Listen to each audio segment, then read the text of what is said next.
May God turn his face to you and be kind and gracious to you. Yisa Adonai panav elecha v'yasem lecha shalom. May God, who has given you the gift of life, and loved ones who taught you how life ought to be long before you learned how it really was, may he become, among other things, the cosmic cobbler who comes into our consciousness and says, anything to mend, that there is work to do, tikkun olam, to repair the world, and we are the ones to do it. May it be that we go to our tasks, both here and elsewhere, as we go from this place to all the world, and from all time to all our tomorrows. Let us say, Amen. Be unashamed to be tender with one another. Turn to each other left and right and give each other a hug. To each other a Shana Tova.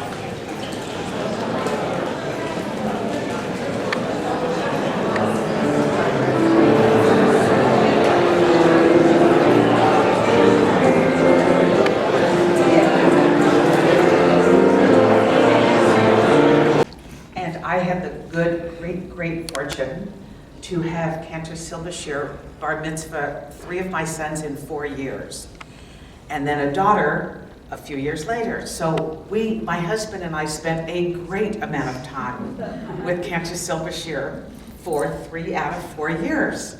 And each moment, each lesson, each time, each session, he would make each of my boys feel that they were the most important person to him on the planet. And the next year, it was another Zwillenberg boy, and he did the very same thing, but it was completely sincere. Then he got to bat mitzvah my daughter 8 years later. I also had the great pleasure of having Cantor Silbersher in our home many times for dinner, for holidays and such. Each time was a blessing. It truly was.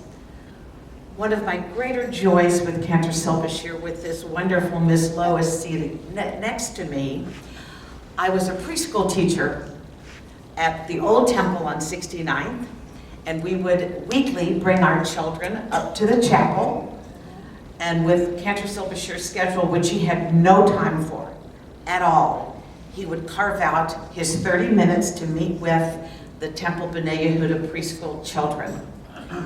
And he related to them, and they to him. It was joyous. I can't even tell you how joyous it was. And we would be in the chapel with Cantor Paul, and every child was singing, every child was engaged, every child was beaming, and so was Cantor Silbersher. He only missed if there was an absolute emergency, and he never missed. So I got to be with Cantor Silbersher for many years in many different ways, for which I am eternally grateful. Lois, did you want to add something? Well, I will only add that at the end of our singing period, they would crawl all over him to thank him for being there, and they go more and more, and then we'd have to leave. But even when everything was over at 123rd, he would come all the way down here once a week to be with our children. And we really loved him, and I saw him many times at dinners, and just really enjoyed him. He had a fabulous sense of humor, and of course, a wonderful voice. So I was very privileged to have been with him many times. Thank you. Can somebody else? I'm going to stay here. No, it's all you. It's wireless. I know that. Yeah. I'll just come over. Well, whatever you like. Sorry. My name is Larry, and I knew before Cantor Silbersher became rabbi, I knew him for probably 30 years at Temple.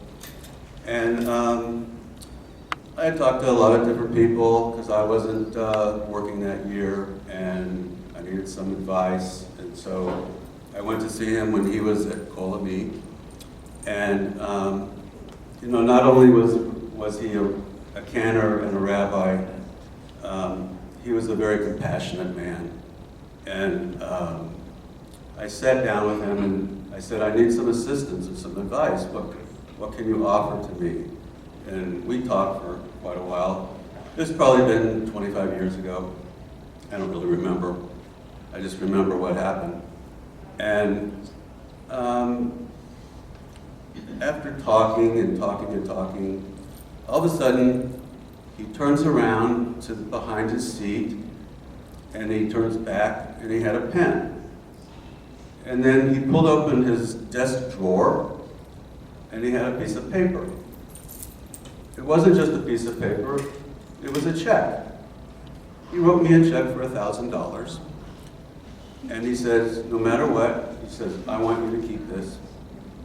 And I said, I'll tell you what, I'll make a deal with you. If I get a job in the next month, I'll bring the check back to you, not cashed. And I think his good luck did that for me, because I brought it back. I had a job. And I said, I'm bringing this back. I wanted you to know that. I wanted you to know that I kept my word. And I never forgot this. I only told maybe a few people in my entire life, one of them Ricky, as well as now you all. But something like that just tells me what kind of person that man was. And it's stuck with me, and it still does. And I'm not working now. I wish he was here. I'd like another check. Checks can be made out to Larry Wilford. I just want to say I also really appreciate that this story as well, because it's the vulnerability, sharing vulnerability with everybody is a very powerful thing to do. And sure. I forgot, it's really important. You said about telling a story. I need to add one thing, I'm so sorry. When we would come for sessions for Bar and Bat Mitzvah training, my children would often say, I don't know that. And Cantor would say, I don't know that Yes. yet. And my eldest son is 43. And every now and then, Jeffrey will say to me, I didn't know that, Mom. I don't know that yet. So there's the continuum of your dad, right? The whole room knows that. Yeah, we could do, who did the filling, Larry Gelb did the fill in the blank, because we all could say, actually, I'm gonna do that right now.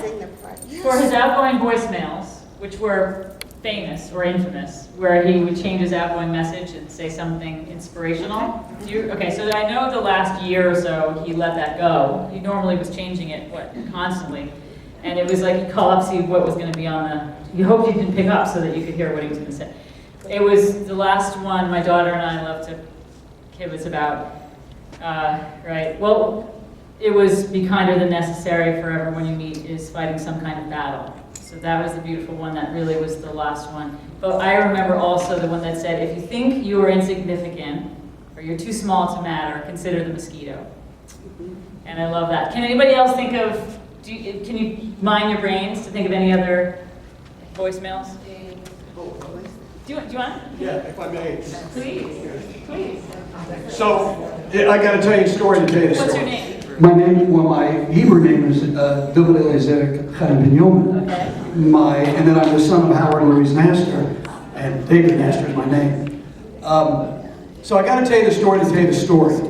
I went to the Westport Flea Market years ago, and I walked up and I saw this thing sitting on a pile of stuff, and I knew what it was, but I didn't let on. Because you can't do that when you go to a flea market. Because if they think you think it's valuable, they're going to do it. So I said, what's that thing right there? And here's the quote. He said, it's some Jew thing.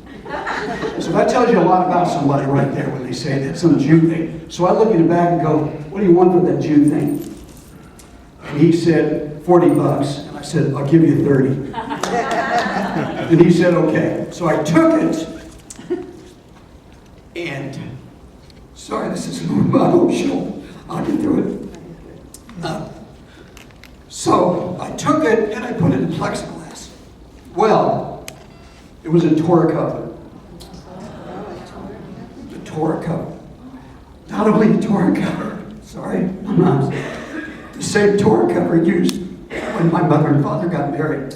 I didn't know it. So, I'm an emotional guy, so it's just the way I am.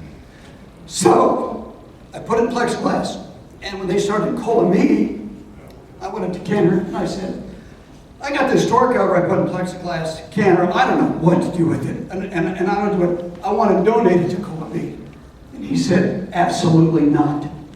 And I said, what do you mean? He said, here's his wisdom. He said, you need to figure out why you found the Torah cover. I said, what? He said, David, I'm 81 years old. I never met anybody who found a Torah cover. He said, you need to figure out why you found the Torah cover. That is the wisdom of your father. That's gorgeous.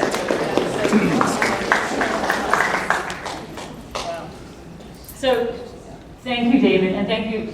It's the education that we're all getting because we're sharing what we're sharing is the whole reason for this. So, there can never be too much, and I'm here all day, I don't know about you.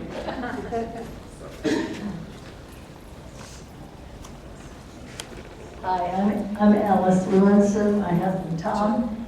Of course, I belong to B'nai Yehuda, and that's where I met Cantor Paul. But I want to tell you a couple of personal things. One important one was that he came every Friday to the Jewish Geriatric Center where I was working, and along with Myrna Braverman, the three of us put on a program called Shabbat with the Cantor.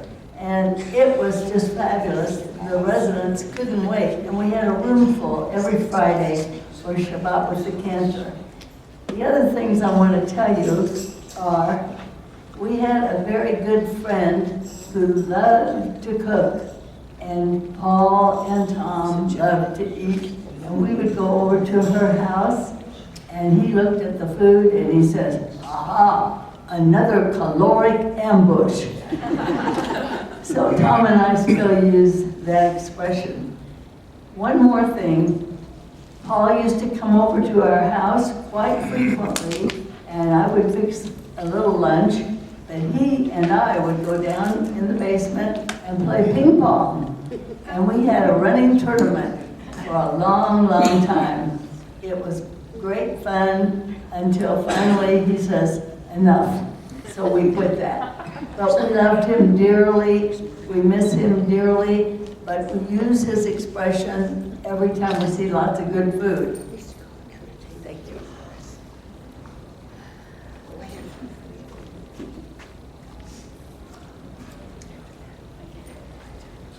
Hi, my name is Al Bromwich, and we've had a number of relationships with Paul. We belong to his congregation. My son sang in the choir. This is my wife, Pat. And he mentored both my grandson and granddaughter for their bar and bat mitzvahs. He was at our house for a number of dinners over the years. But the reason that I wanted to say something is Paul had another dimension. That dimension came out of the fact that for 38 years I was a part-time police officer in the city of Overland Park. And Paul and I got to talking, and he said, that's really interesting. I've always been interested in police departments. And I introduced him to the department, and he became one of our police chaplains, and he served in that capacity for a number of years, and I know he relished it.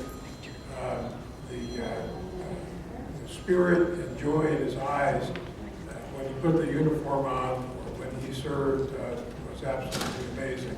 So I wanted everyone to know that this was a multi-dimensional man, and that was another one of his dimensions.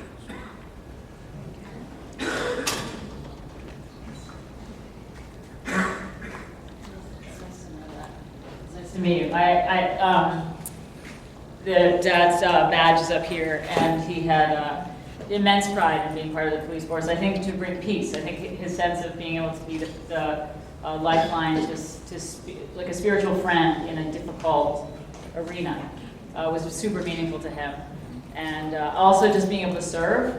I don't know if you know, but so Dad, I'll tell a story about this. Dad was, his brother was a war hero. He flew as a fighter pilot in World War II in a plane called the Blythe Spirit. It was a James plane. It had 37 missions, and then my uncle took a break, and on the 30th mission, it was shot down. My uncle survived, and my dad wanted to be that kind of hero, so he applied for the Navy. And apparently, the legend in the family is my grandparents hid the letter because they could only take one son going to war. And my dad was always tragically gripped by the fact that he could never serve. He wanted desperately to serve. And so I think being able to serve on the police force, super meaningful to him. He was coming from that place where he just wanted to be meaningful to the greater good in this time of stress as well. Can I take, so what I'd like to do is the choir has one more. Can I introduce this? And then we're going to come right back. We're going to open this back up and just take a little musical reflection.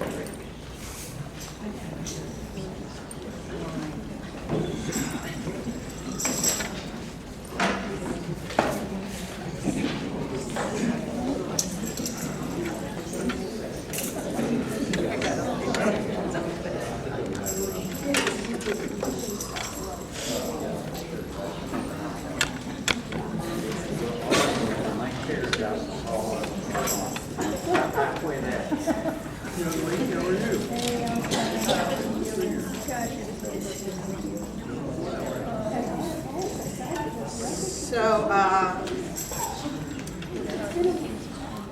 this nigun, I don't know how many of you will recognize it, but I know Paul loved this nigun. It was, he heard it on a flute, Dora Feidman. It's written by Shimon Cohen.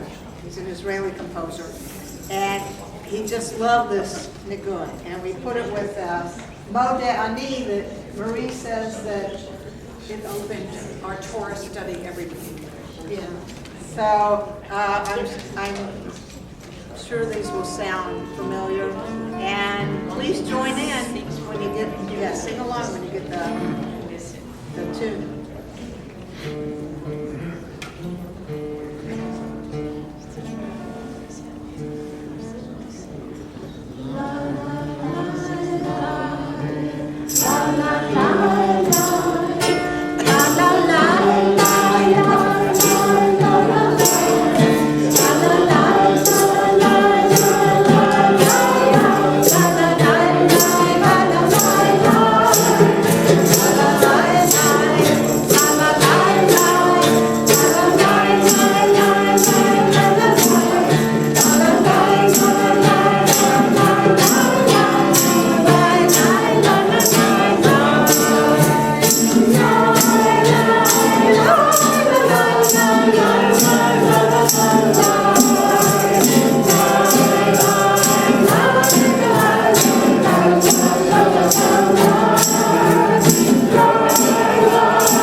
spin it, it turned into silk.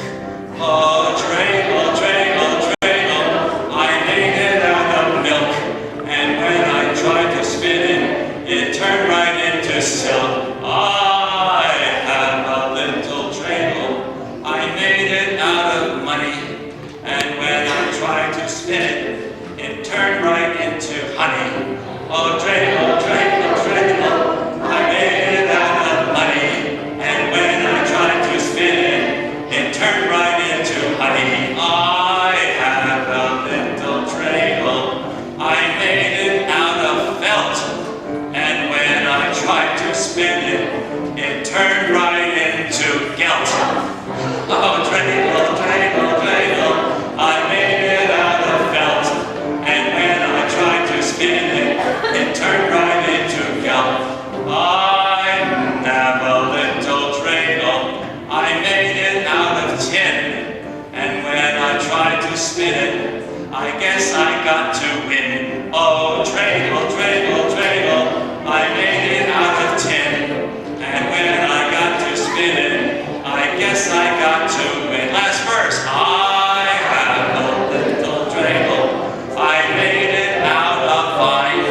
And when I tried to spin